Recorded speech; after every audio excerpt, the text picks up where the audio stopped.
It was said that whoever could answer 3 questions would gain wisdom beyond measure. The questions were these: what is the best time to do each thing?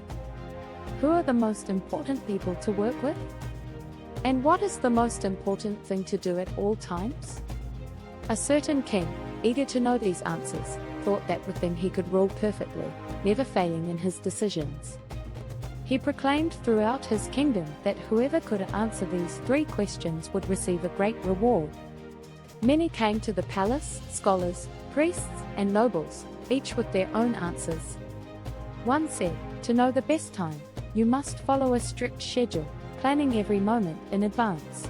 Another argued, "No, you must consult wise counselors and rely on their foresight." Others said the king needed priests or scientists to predict the future.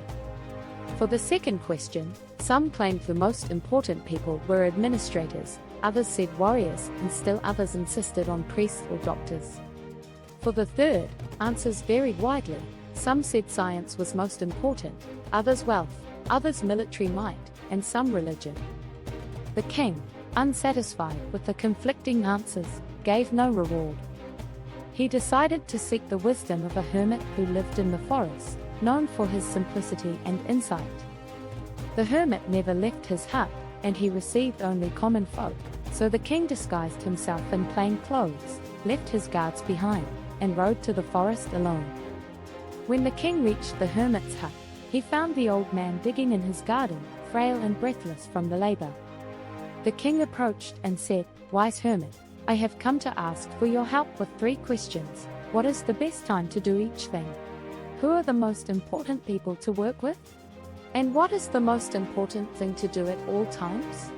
The hermit listened but gave no answer. He continued digging, struggling with the spade.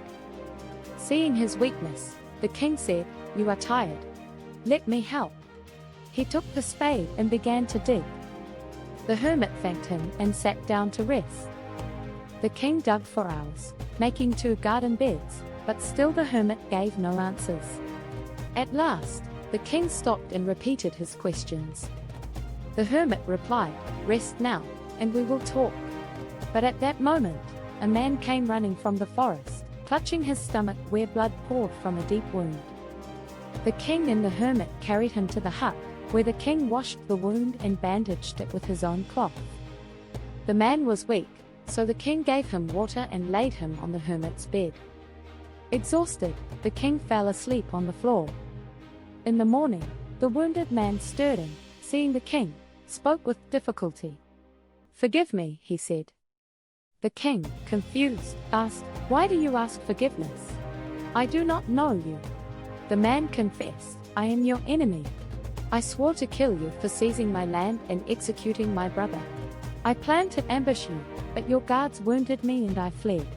If you had not helped me, I would have died. Now, I am your servant, and my sons will serve you too." The king was overjoyed to have made peace with his enemy so easily. He promised to restore the man's land and sent his own physicians to care for him. Then, turning to the hermit, the king said, "Now, please, answer my 3 questions." The hermit smiled and said, "You have already answered them." "How?" asked the king, puzzled. The hermit explained, "Yesterday, if you had not taken pity on my weakness and dug the garden beds, you would have left and been ambushed by this man. So, the most important time was when you were digging.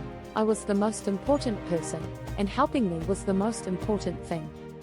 Later, when the wounded man came, the most important time was when you cared for him, for if you had not, he would have died, and you would have lost the chance to make peace.